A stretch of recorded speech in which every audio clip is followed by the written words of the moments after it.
tengo el agrado de darles la más cordial bienvenida a esta plática sobre la ecología, que yo considero que en estos momentos es importantísimo que todos tomemos conciencia de la responsabilidad tan grande que tenemos con nuestro planeta, porque es indudable que el calentamiento global pues ya está haciendo sus efectos y que las generaciones venideras nos van a responsabilizar a nosotros por no haber hecho lo necesario para evitar esta catástrofe que se nos viene encima.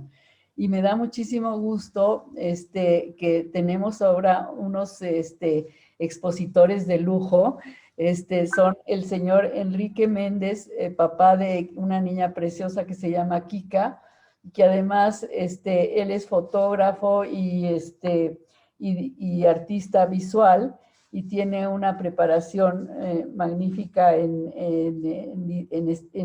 fotografía y licenciatura en periodismo, una maestría en arte y en la Universidad de Nueva York, y además da cátedra en la Universidad Iberoamericana a estudiantes de la licenciatura en artes visuales. Y a Dante Aguilar, quien también desempeñó una carrera exitosísima en el cine, pero que después encontró que su vocación eran las plantas, y luego encontró la otra vocación más grande, que es enseñar, y verdaderamente ha sido yo le digo que es el maestro que Sócrates soñó, porque verdaderamente tiene una técnica, la famosa mayéutica de Sócrates, que él es genial para ponerlo en práctica con los niños. Y el año pasado ellos el antepasado ya, participaron en la Semana Cultural, dándonos un taller magnífico sobre fotografía, y creo que ustedes ya lo recordarán y habrán visto todas las maravillas que les enseñaron a los chiquitos en esa ocasión. Y ahora, pues, creo que no pudimos elegir personas mejores para dar esta plática, y les pido a todos que abran mucho su corazón y su mente, pero sobre todo que tomen en cuenta acciones positivas que empecemos todos a practicar para contribuir con nuestro grano de arena para evitar esta debacle que se nos viene encima. Pues sin más, les dejo la palabra a nuestros expositores. Bueno, pues muchísimas gracias por la invitación. Bueno, nada más for the record, como dicen, yo soy Enrique Méndez de Hoyos, papá de Kika, y bueno, de inicio le agradezco mucho a Dante que haya accedido pues a que colaboráramos en esta plática. La verdad es que su aproximación hacia la educación relacionada con la ecología es realmente notable. Yo no he visto muchos, o sea, como, eh, digamos, pedagogías tan exitosas como la que tiene Dante. Entonces, muchas gracias, Dante. Yo qué les voy a platicar. Bueno, pues básicamente me gustaría plantear en términos generales un cambio muy sensible en la filosofía, pero que vale la pena, digamos, como detenernos a ver cómo nos educaron a nosotros. Cuando digo nosotros, perdón, yo sé que hay distintas generaciones aquí en este grupo, ¿no? Pero cómo nos educaron en los 70s y en los 80s, sobre todo, cuál era la filosofía que privaba. Vamos a platicar, porque esto es básicamente, creo que la idea es intercambiar ideas. Eh, la relación entre el arte y la naturaleza, la relación entre la fotografía y el paisaje, que pues va generando, digamos, como una idea específica de lo natural en el imaginario colectivo. Eso es básicamente lo que me interesaría a mí platicarles. Y pues bueno, el proyecto que estoy desarrollando actualmente. Entonces, pues vamos a tratar ahí doy una pequeña introducción y luego le cedo el micrófono a Dante, si ustedes quieren, ¿no? Ok. Entonces, ¿qué es la conciencia ecológica? Les presento este videíto, a ver cómo les cae el flashback para marcar una diferencia.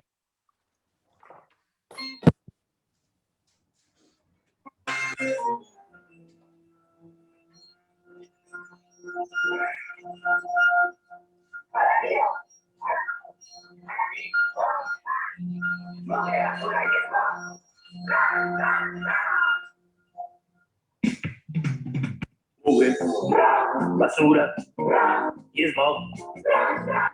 Yo les canto con amor. Mugre, basura y smog. Qué aroma, qué color. Vidrios rotos, lata. Video en mi colección. en su momento Humo, es que polvo, nos separan varias generaciones. los adoro yo. Mugre, basura y smog. No hay mejor combinación. Mugre, basura y smog. Me fascinan como son.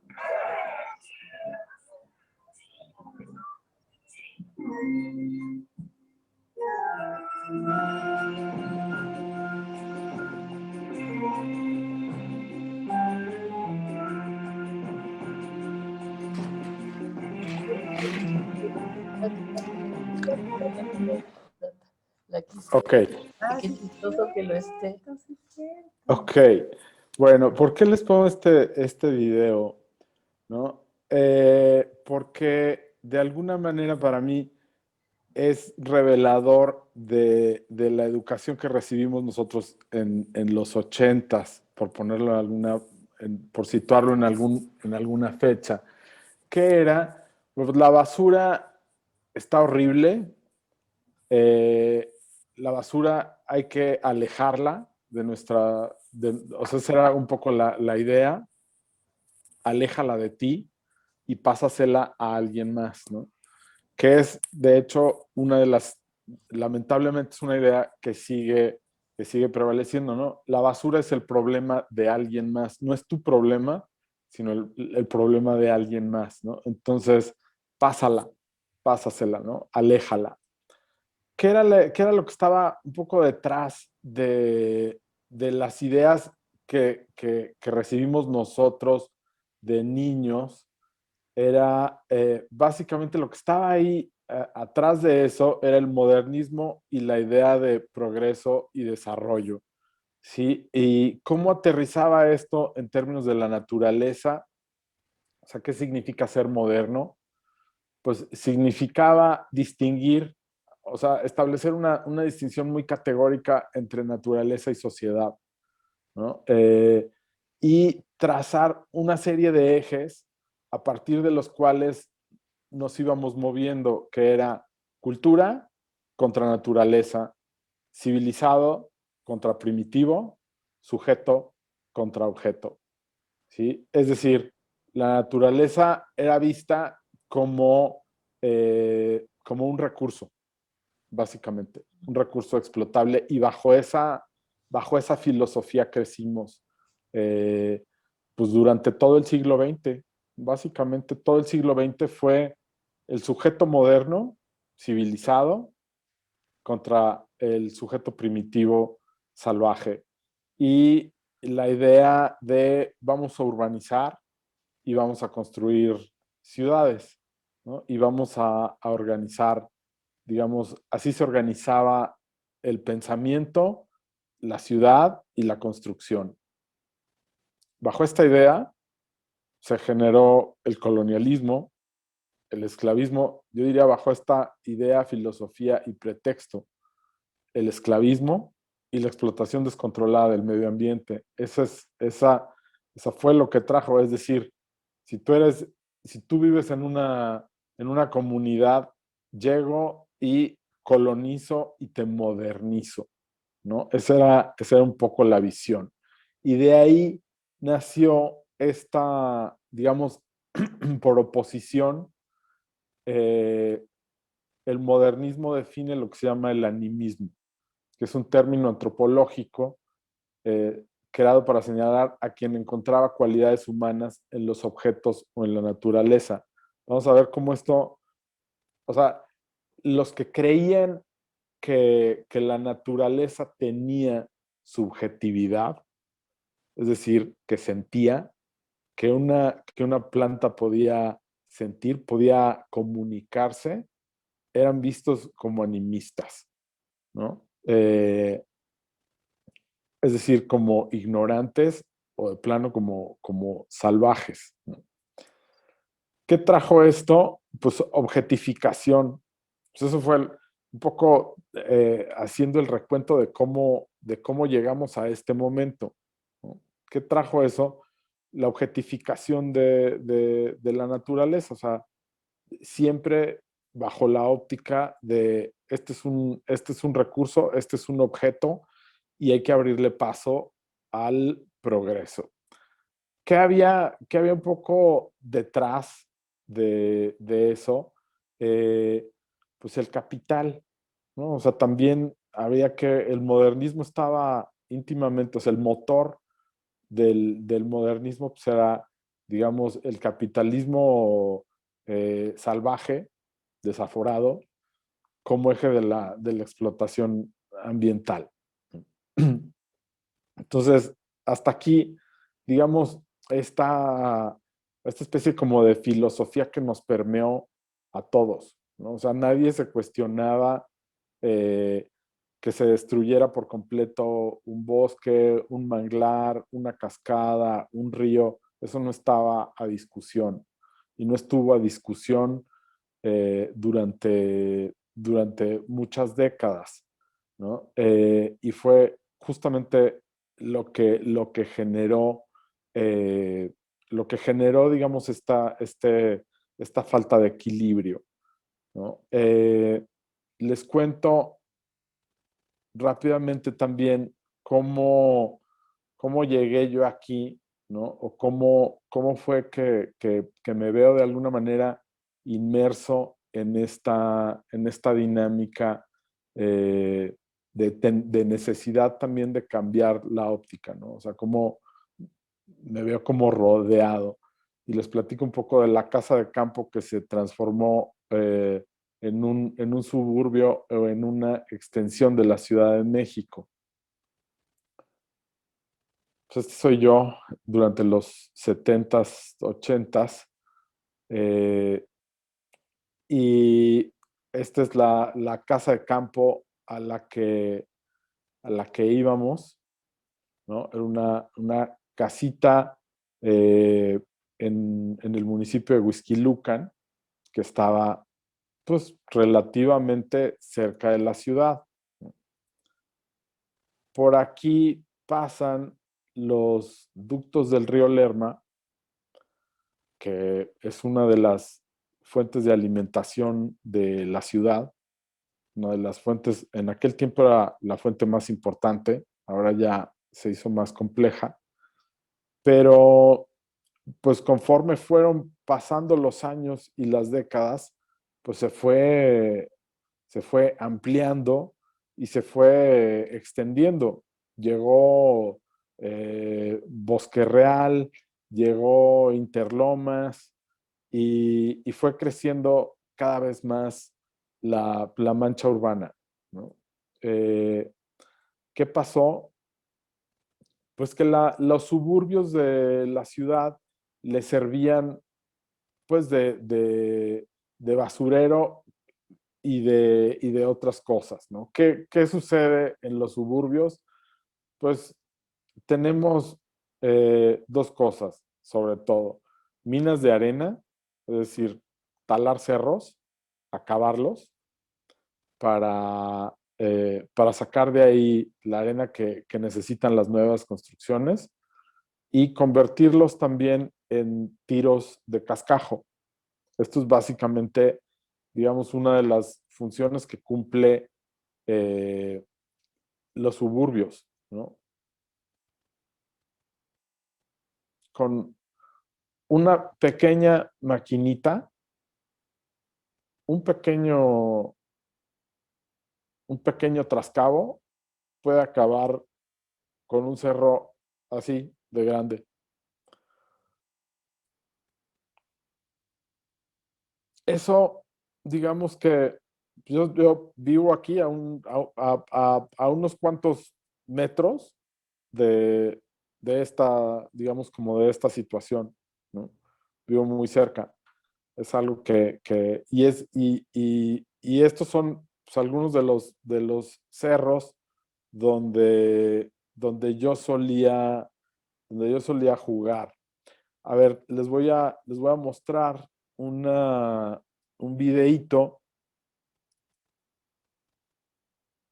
de, de cómo ha crecido la zona por aquí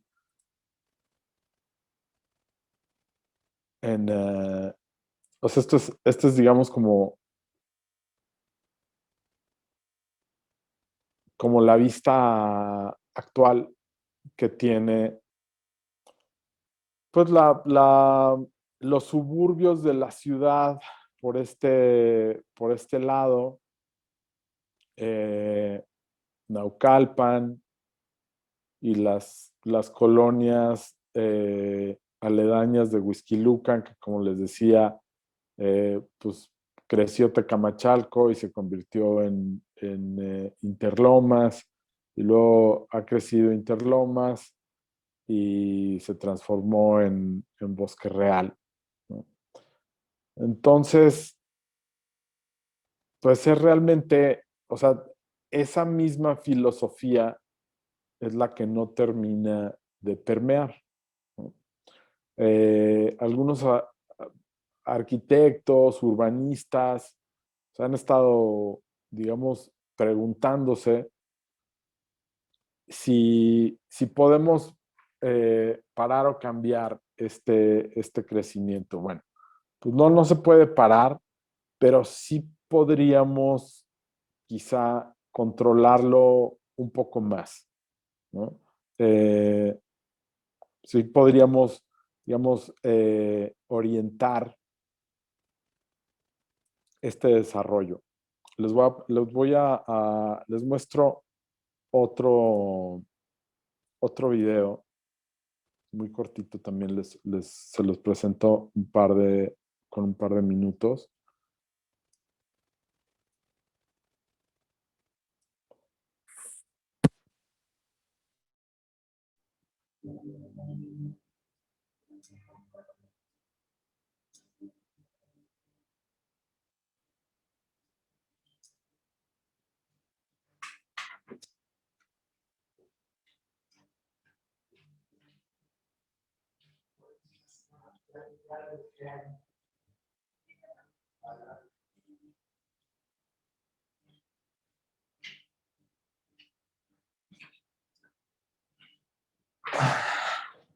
Ahí lo que estuve haciendo en este video es pues contraponer ciertas fotografías históricas de desarrollo urbano en la ciudad en contraposición a lo que está ocurriendo actualmente. Es decir, el tiempo presente pareciera repetir de una manera muy similar lo que fue la urbanización de la ciudad durante los años 50, como algo que tiende a repetirse y a llevarse a cabo como de una manera cíclica.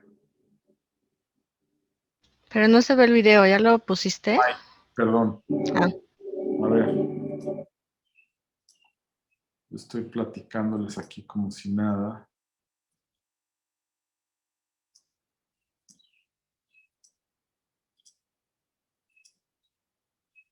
A ver, ahí. Ya.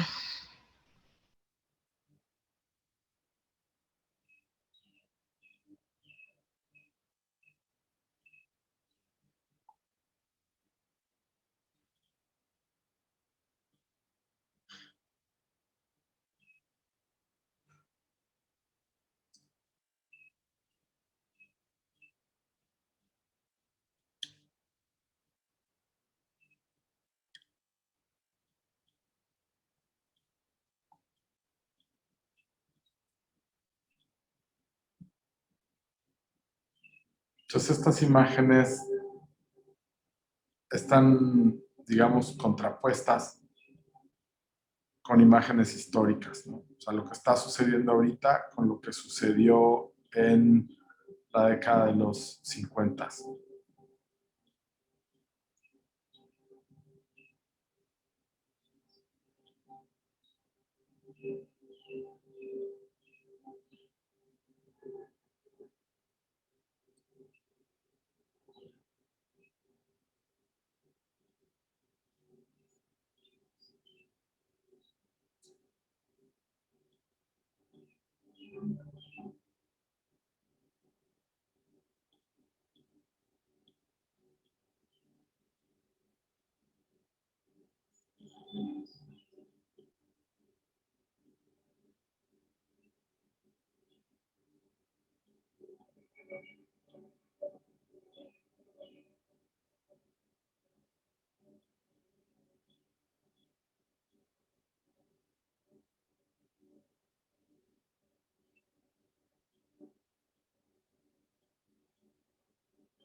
Es como ese bosque se fue reduciendo en tamaño hasta prácticamente desaparecer. Voy a adelantar un poquito para mostrarles esta parte que es muy cercana a donde yo solía jugar de niño y que ahora vivo porque aquí construimos el estudio.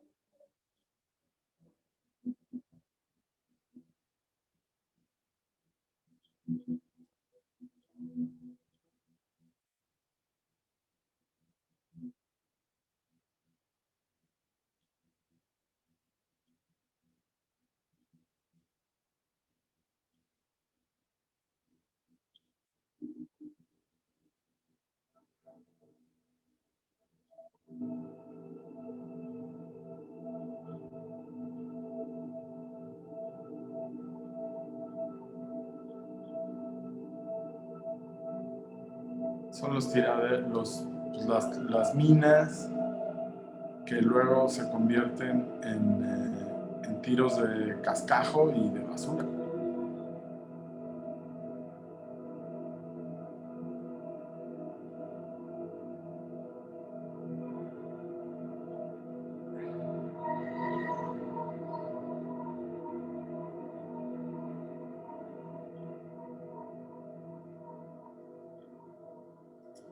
Ok, entonces voy a plantear nada más digamos, lo que para mí es un cambio en esta filosofía y concluyo.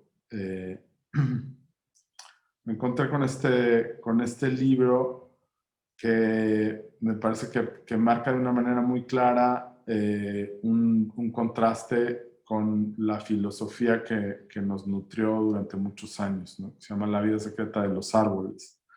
Y básicamente plantea lo siguiente, ¿no? Este autor, Peter Wolleby, dice, háblame de la vida de los árboles. Dice, sabemos que en las puntas de las raíces hay una especie de cerebro, los árboles madres reconocen mediante estas terminaciones a sus propios hijos y les suministran nutrientes, ¿no? En las raíces se toman decisiones. Dice, ¿cómo es la conciencia de los árboles? Dice, los árboles se abren camino con la punta de las raíces. El árbol siente, saborea, prueba y decide dónde y cómo seguir. Esto es importante. Dice, ¿qué entendemos por conciencia? ¿No? Dice, no existe una definición consensuada, pero sí se puede decir que es saber quién eres y dónde estás. Lo saben los mamíferos, animales como las abejas y también el mundo vegetal. Los árboles memorizan, aprenden y transmiten su aprendizaje. Dice, ¿por qué ayuda una especie de árbol a otro de otra especie? Dice, es como un sistema social. Los árboles saben que solo en comunidad pueden lograr una supervivencia, ¿no? En las últimas décadas siempre se ha hablado de una lucha entre las plantas, pero los biólogos han visto que no es una lucha, sino una cooperación. La naturaleza es cooperativa.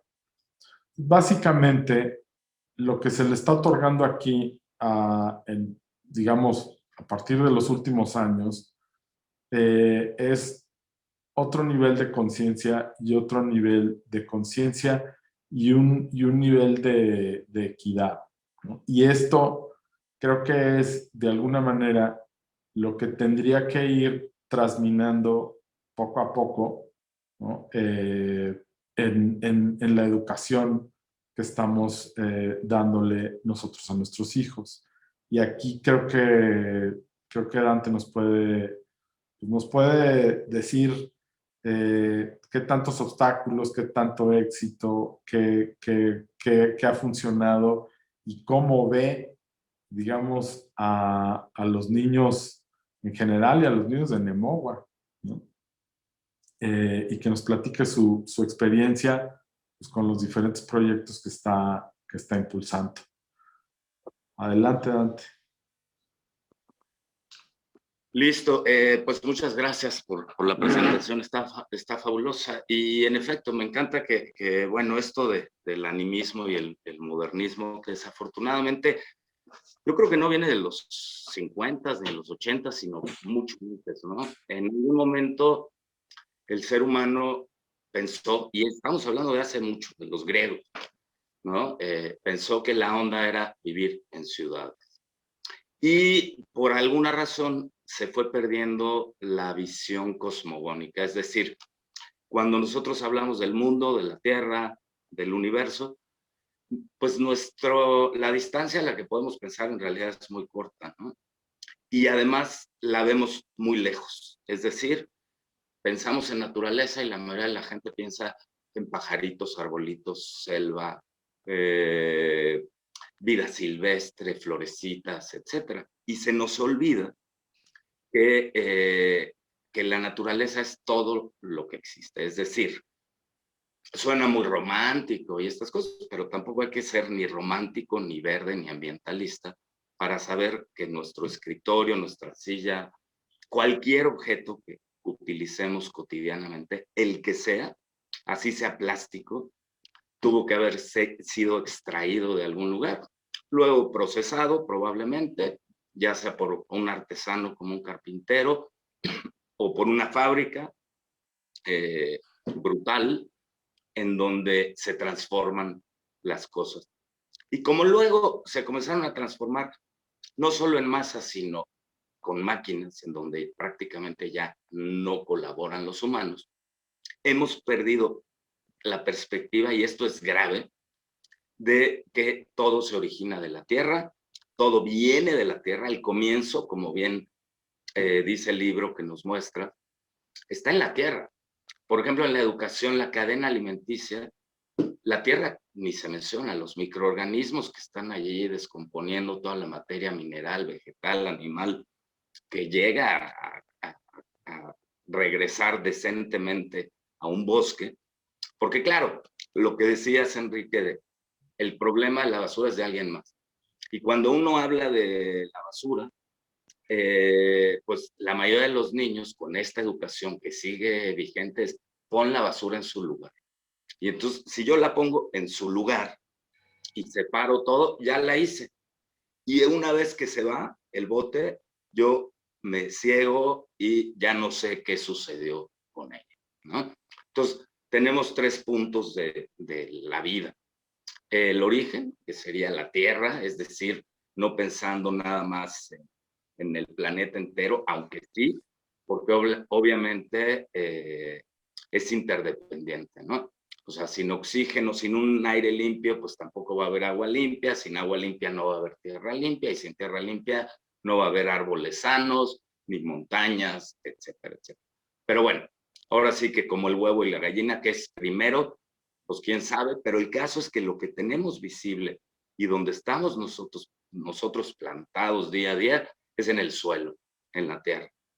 Y la aversión que a la vez de ser románticos hemos desarrollado a bichos, ay, estás sucio porque tocaste tierra. En las clases, al principio, en mi caso, es impresionante cómo la mayoría de los niños no se atreven a tocar la tierra. O viene una abeja y salen despavoridos, ¿no? ¡Ah! Pisan a las hormigas, matan a las hormigas, y, a lo que sea, las cochinas, un bicho, todo es bicho, ¿no? Entonces, se nos olvida la interdependencia que existe. Yo, por ejemplo, en los huertos hablo mucho pues, de que detrás de una planta no hay nada más una planta, no. Empoderar a quien sea, llámese niño o persona, obviamente seres humanos, a darnos cuenta que tenemos el poder de generar suelo, ¿no? A través de una composta muy sencilla en casa, que además vamos a estarle ahorrando a ese camión de la basura y a esos vertederos de basura, que nuestros desechos lleguen a ese lugar. El tema es que consideramos las cosas como objetos, como bien decía Enrique. Y al considerarlos como objetos, cuando se le hace un hoyo a un calcetín, ay, los tiro a la basura, me compro otro. Ya nadie remienda, nadie repara, ¿no? O sea, las R's son infinitas. Yo uso muchas R's, ¿no?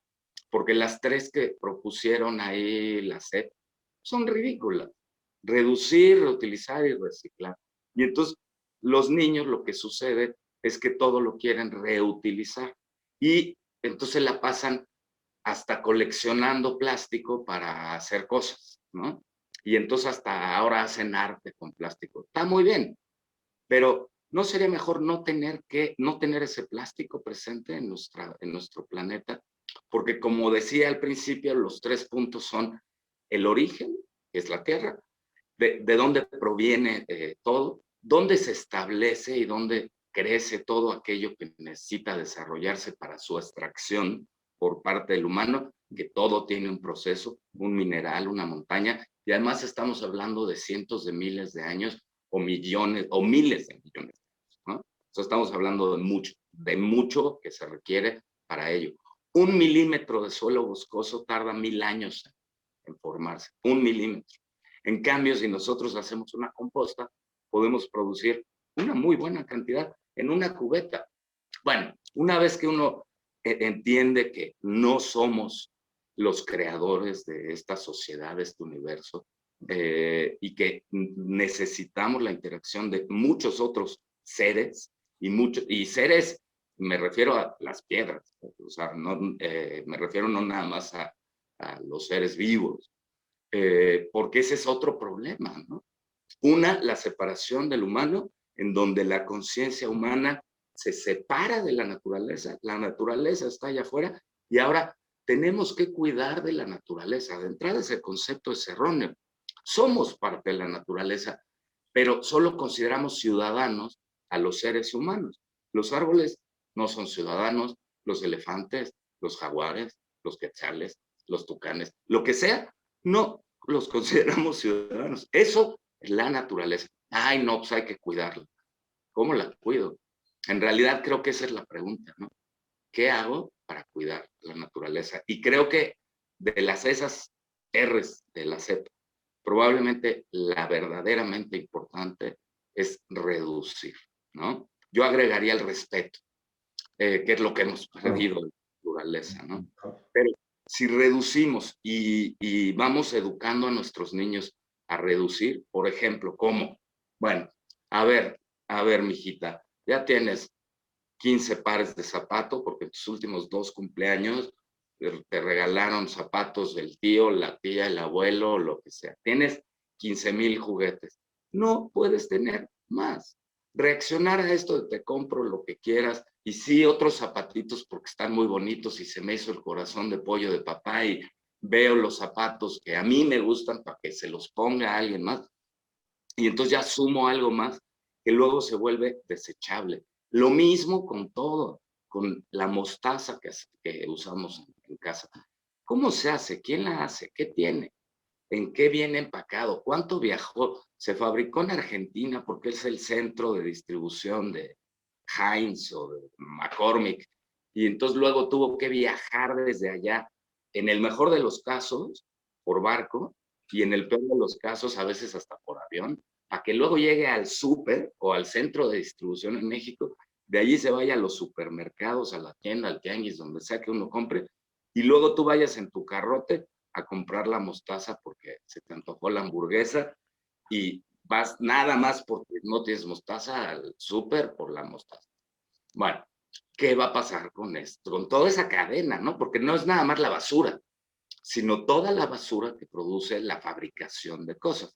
¿Cómo lo resuelvo? Pues probablemente haciendo mi propia mostaza en casa. ¿Es difícil? ¿Cuánto tiempo me toma? 1 hora, y la hago 2 veces al año y tengo mostaza todo el año, delicioso, estilo Dijon y bla, bla. Y ese es un ejemplo burdo, pero podemos hacer muchas cosas en casa. Ahí les pido que se vayan un poco hacia atrás desde que empezó todo este rollo y comenzamos a hacer videos. Ahí hay una serie de cosas muy útiles. No son tareas, la intención es aplicarlo a la vida, hacer nuestro propio detergente de ropa, sencillísimo, ¿eh? No estamos hablando que nos tenemos que volver ni campesinos, ya no podemos trabajar porque todo el tiempo tengo que estar haciendo todos los insumos de mi casa.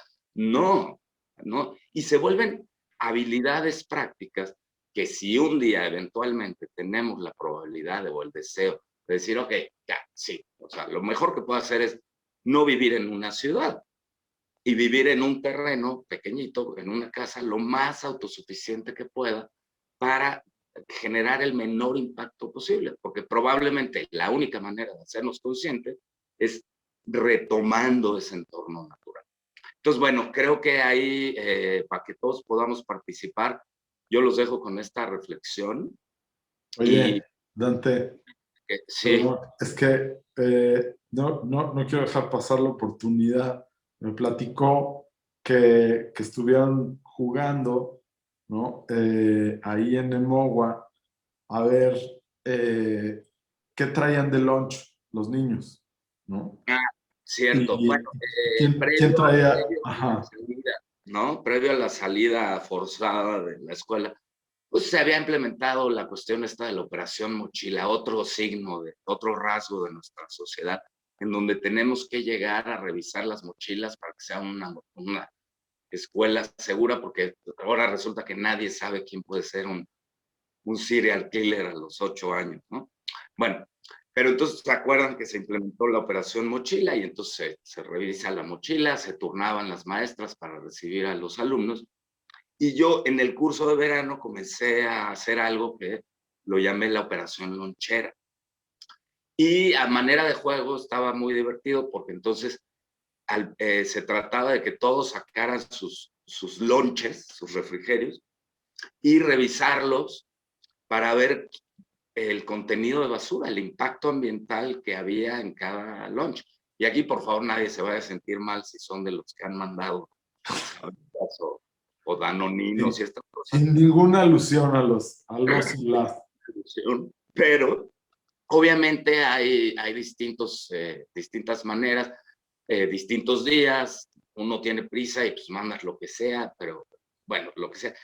Y me acuerdo que, no sé si lo hicimos con todos los grupos, pero sí enterramos en una maceta distintas cosas, cáscara de plátano, una bolsa de papel de estraza, una servilleta, un papel aluminio, un envase de danonino, etcétera. Pues ustedes ya saben el danonino y pues, lo que sigue ahí en la maceta, ¿no? Y lo demás, cómo se desintegra. En fin, Los ingredientes, comenzamos a leer los ingredientes. La mayoría de las cosas tienen 35 ingredientes, aunque sean unos churritos, ¿no? O sea, es brutal la cantidad de ingredientes innecesarios que están ahí, ¿no? Que todo esto significa extracción de la tierra. En fin, entonces comenzamos luego a coronar al rey o a la reina basura y se volvió algo súper divertido, ¿no? En ningún momento era una cuestión de que ningún niño se sintiera como, ay, no, pues ahora me pusieron las orejas de burro en la clase. No, justo se trataba de generar conciencia. Y probablemente algunos de ustedes tuvieron algún comentario en donde, oye, mamá, mejor la bolsa de plástico del sándwich de hoy me la regresé, está limpia, y me la regresé para que mañana el lunch lo vuelva a llevar y lo vuelva a llevar y lo vuelva a llevar hasta que esta bolsa deje de ser útil, ¿no? Y luego fueron cambiando ya al topper y no sé qué. Esto sucedió mayormente en el curso de verano porque pues estaba yo con muchos niños, pero también en las clases diarias con los distintos grupos, también comenzamos a hacer esto. Y un ejercicio muy sencillo que pueden hacer es medir en volumen la cantidad de basura que sacan semanalmente, ¿no? Esa fue otra que hicimos también en la escuela. Era impresionante a la hora del recreo cómo un bote de basura lo podíamos llenar en unos cuantos minutos. Lleno, ¿no? Entonces, reducir, probablemente tener esa conciencia de reducción del consumo sea lo que más importa. Envolver regalos para un cumpleaños, pues no tenemos que ir a comprar moños ni papel de China, ¿no? Yo, por ejemplo, una actividad que recomiendo en este caso es vendarle los ojos al cumpleañero e irle pasando los objetos, además que es muy divertido, y que él adivine qué es lo que cree que hay allí enfrente de él, ¿no? Eso reduce, por ejemplo, un bote lleno de envolturas y moños y diurex, y bla, bla, bla, que duran unos segundos. No es necesario, no es lo que hace bello un cumpleaños, una envoltura o un regalo, ¿no? En fin, maneras hay muchas, creo que aquí es donde debemos todos intervenir para ver de qué manera y de acuerdo a nuestro estilo de vida podemos comenzar a generar un cambio, porque por mínimo que parezca, va a ser muy, muy importante, ¿no?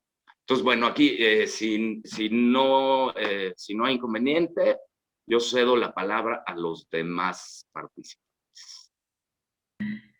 Pues yo quiero comentar rápidamente, Dante, que tienes toda la razón, que en realidad la conciencia ecológica es importantísima. Esta parte de separar y ver cuánta basura generas en un día, de verdad que impacta muchísimo. Yo el día que lo hice, dice, no puede ser que se genere tal cantidad de basura una sola persona en un solo día.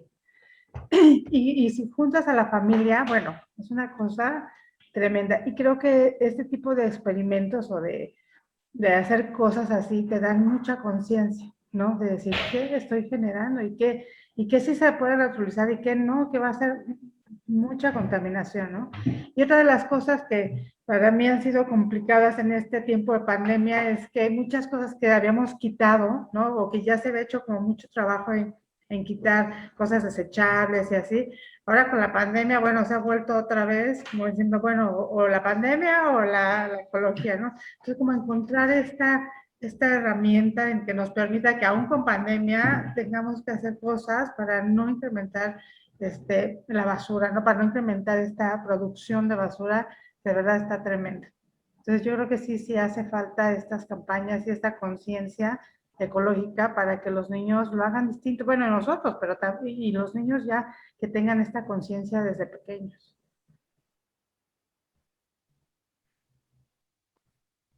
¿Quién más le entra? Pero yo quiero decir algo.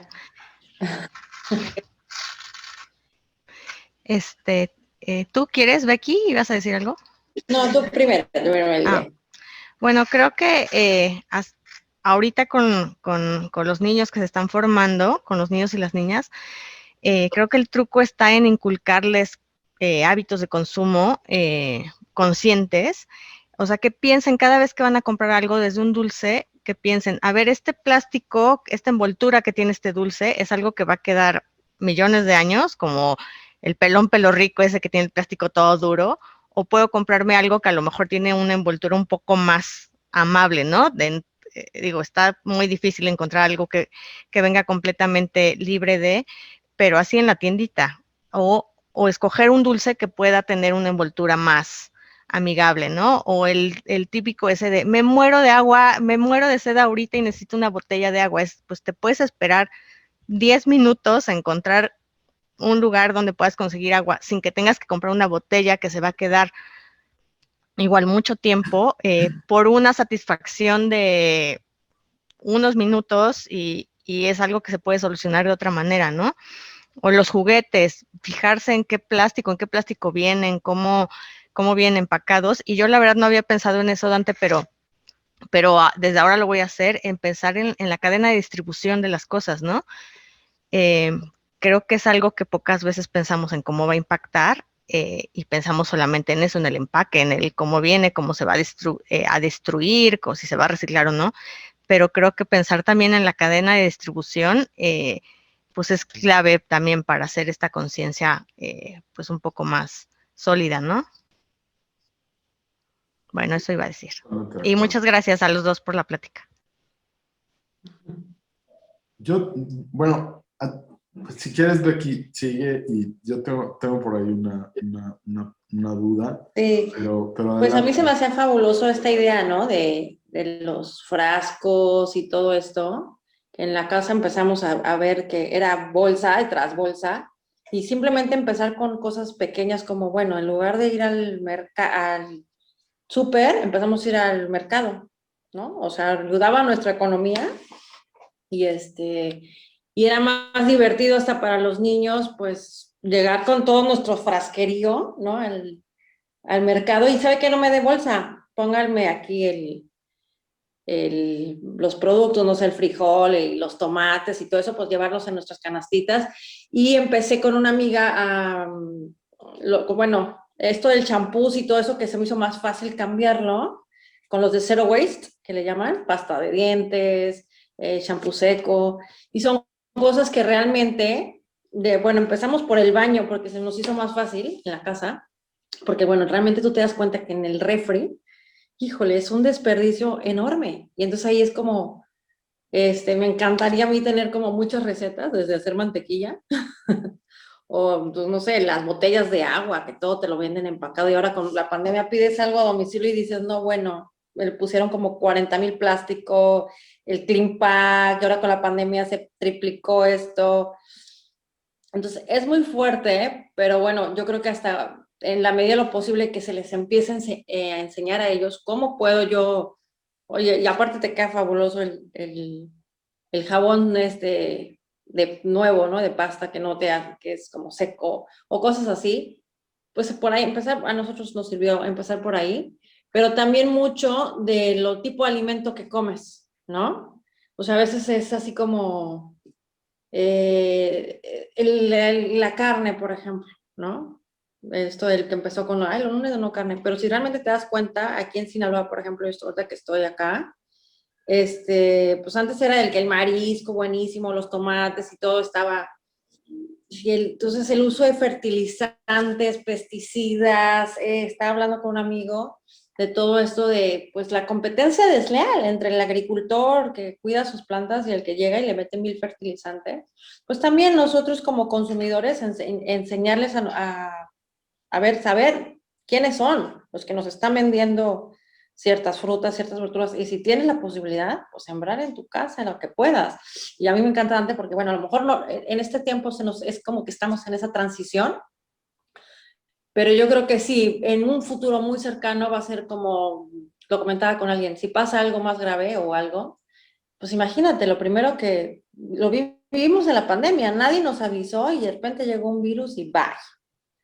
La tierra está muy dañada, está muy sensible, y yo creo que lo primero que debemos de hacer es ser autosuficientes de cómo sobrevivir, conservando desde conservarlos, mantenernos, y como dice Dante, reducir. No necesitamos tanto. Nos dimos cuenta en la pandemia, no necesitamos tanta ropa, no necesitábamos tantos zapatos y no necesitábamos tantas cosas, ¿no? Entonces, pues desde ahí va la conciencia, ¿no? Para hacernos conscientes, pues de que no estamos solos y que nuestra presencia en la Tierra está dejando una huella muy dañina.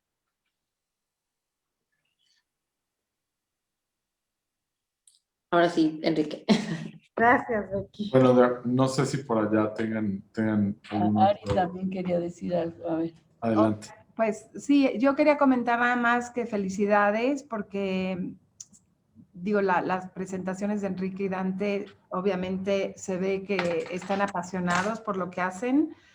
Y yo también que estoy en esto de educación, pienso que lo más efectivo en lugar de decir y hacer es, por ejemplo, Dante, yo te conocí, no sé si te acuerdas, hace como 1 año o 2, que Sí, me acuerdo. impresionada, sí, que son las acciones la que los niños, o sea, si tú dices, pon la basura en su lugar, o haz esto, o haz otro, a mí, por ejemplo, se me olvida el si me dices, pero si tú actúas y lo haces, en lugar de que el niño sea el que lleve la bolsita de plástico a su casa, si ve que la mamá o el papá, sin palabras, yo creo que va a ser muchísimo más efectivo.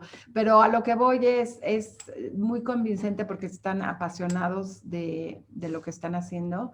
Y Enrique, tú dijiste algo de la relación de la naturaleza y la belleza, y la fotografía y la belleza. Yo creo que eso es lo que buscamos todos en cuanto a la enseñanza y hacer este mundo mejor. Entonces, qué linda presentación, felicidades. Muchas gracias. Sí. Muchas gracias. Sí, o sea, justo hablaba, o el tema que me ha tocado a mí, que es el que me apasiona, es, digamos, cómo nos hemos ido figurando una imagen de la naturaleza a través de la fotografía y a través de la literatura y del cine. Y que esa imagen muchas veces está idealizada.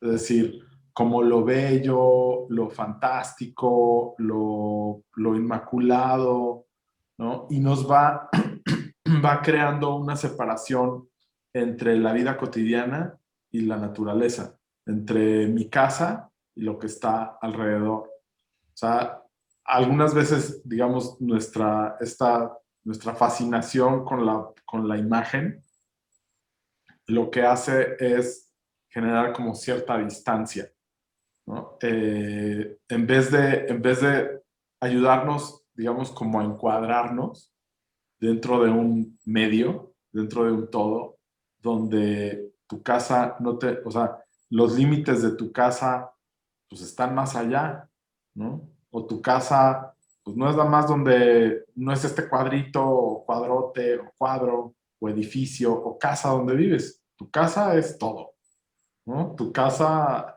considérate ciudadano del planeta, ¿no? Y cómo vas impactando. Y bueno, pues por ahí les enseño así súper rápido.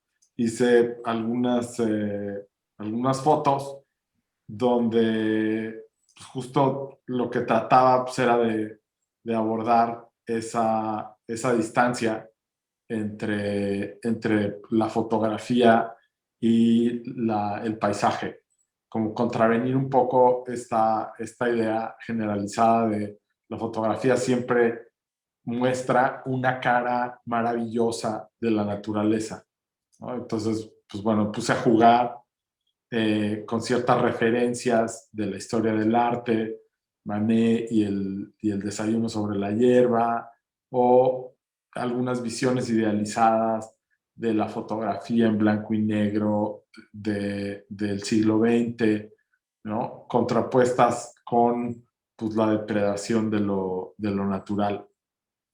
Y eso es un poco, digamos, la onda en la que estoy ahora. Pero eso por un lado. Y por el otro, lo que quería plantear a Elia era, digamos, bueno, a él y a todos, ¿no? No más te va a pasar la bola a ti. Es así como están representados hoy en día los derechos humanos, hay un movimiento, digamos, ya muy consolidado de derechos de la naturaleza, ¿no? O sea, el derecho de un río a existir, el derecho de un bosque, ¿no? O el derecho de una zona natural a ser preservada, ¿no? Ahí hay también un cambio sustancial, ¿cierto? Eh, pues sí, creo que la verdad es como abordamos los derechos humanos hoy en día, creo que es una mirada muy egoísta hacia el medio ambiente porque no, no contemplamos eso. O sea, más bien es como el derecho del ser humano a respirar un aire puro, ¿no? Pero no el derecho del bosque, ¿no? O el derecho del ser humano a tener acceso a agua, ¿no? A un río sano. Pero siempre desde el punto de vista, donde el centro es el ser humano, pues son los derechos humanos. Y creo que ahí nos falta mucho, mucho camino porque pues no está pensado como el centro de los derechos que además pues con uno pues se da el otro, ¿no? O sea, si lo pensáramos más eh, incluyente hacia toda la naturaleza, pues automáticamente los derechos humanos estarían garantizados. Pero no, creo que no está planteado así. O sea, la Declaración Universal de los Derechos Humanos, pues el centro es el ser humano y ya. Y pues está pues muy básico, ¿no? Ahora si lo pensamos, ahora cómo deberíamos de estar pensando, pues es una mirada, una forma de abordarlo, pues muy básico. No, es terrible que justamente se piense en el beneficio único, último y absoluto del ser humano, de una sola especie, cuando hay millones de especies, ¿no? Millones. Y es justo eso, o sea, el tema, ¿sabes? Creo que yo lo veo prácticamente irreversible, también por un tema que es otro problema del ser humano, la propiedad privada, ¿no? Porque ahora resulta que cada pedazo y cada montaña pues, es de alguien y que ese mismo derecho humano prácticamente te da el derecho de hacer lo que tú quieras en tu lugar, ¿no? Es decir, a lo mejor yo me compro un terreno, si puedo, en, no sé, en Tulum, pero bueno, pues llega sembrando vida y de pronto el campesino dice, no, pues yo voy a incendiar mi terreno o a talarlo y entonces ya lo que tú querías que fuera un terrenito ahí hermoso, pues a lo mejor ya no es porque el de al lado decidió otra cosa. La propiedad privada es un factor que determina muchísima devastación, ¿no? Porque todo el mundo, el sueño es, pues tendré mi casa increíble y a mí, ¿qué me importa lo demás, no? Yo quiero mi casa como a mí me gusta. En fin, pues sí, el egoísmo humano, ¿no? Que evidentemente nos está empujando a una situación crítica. El egoísmo humano y la soberbia humana, ¿no? Que nos hace creernos, por ejemplo, cuando decía Elia que los derechos humanos, primero pensamos en nosotros mismos, pero por esta falta de conciencia, una parte que me gustó mucho de la presentación, es que la naturaleza y nosotros somos uno, ¿no? O sea, que tenemos que tener un respeto por la naturaleza y por los árboles. Esta parte que mencionaba Enrique de que en los árboles hay una conciencia, indudablemente, ¿no? Sabemos muy poco de lo que pasa en los árboles, pero sí dicen que se comunican inclusive, ¿cómo se dice? Por debajo cuando va a haber, empiezan a talarlos, cómo se comunican y tratan de pues, defenderse a su manera, ¿no? Pero y ahí, perdón que te interrumpa ahí, Soco, pero resulta que el reino que hace posible la comunicación entre las plantas, entre los árboles, entre un bosque entero, y que ahora se está descubriendo que todo está interconectado a nivel planetario. O sea, está comunicado el Sahara, aunque parezca que no hay nada allí, con el Amazonas. Es gracias a algo que es la micorriza, que es el origen y la manera en que se reproduce el reino fungi. Entonces, es una maravilla, en fin, pero sigue con lo que decías, nada más para dar un poco más de Bueno, información. no, y nada más que esta falta de respeto de nosotros hacia la naturaleza que ha ocasionado el taladero indiscriminado de los árboles. Fíjate, yo me acuerdo hace como 15 o 20 años que tuve que hacer un trabajo para para un doctorado que estaba estudiando, en que decían que se había talado la tercera parte del Amazonas y que si se talaba la otra tercera parte, la parte restante se sacaría automáticamente porque los árboles atraen la lluvia y entonces al no haber humedad, pues esa tercera parte se abría. Esto lo escribí hace 15 o 20 años y no sé, creo que el taladero de árboles en el Amazonas ha seguido, como ha seguido también aquí en México. En aquel momento también recuerdo que nos habíamos acabado la mitad de la selva lacandona. Y ahora, con este programa de Sembrando Árboles, que tú dices, ay, qué maravilla, van a sembrar 1 millón de árboles, pero la verdad es que no es así. O sea, están destruyendo muchísimos árboles para sembrarlos y luego siembran árboles que no son compatibles con el entorno, de eso tú sabrás mejor. Y lo que sucede es que esos árboles que siembran, pues se van a perder el 90% y entonces pues es un esfuerzo inútil, ¿no?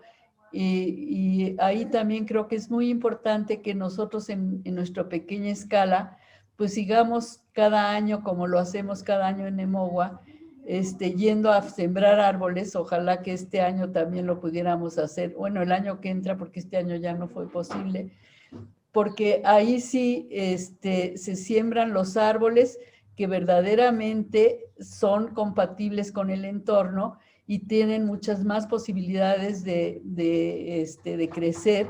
Y aunque sea con ese pequeñísimo grano de arena, pues creo que estaremos contribuyendo a tener un mundo mejor.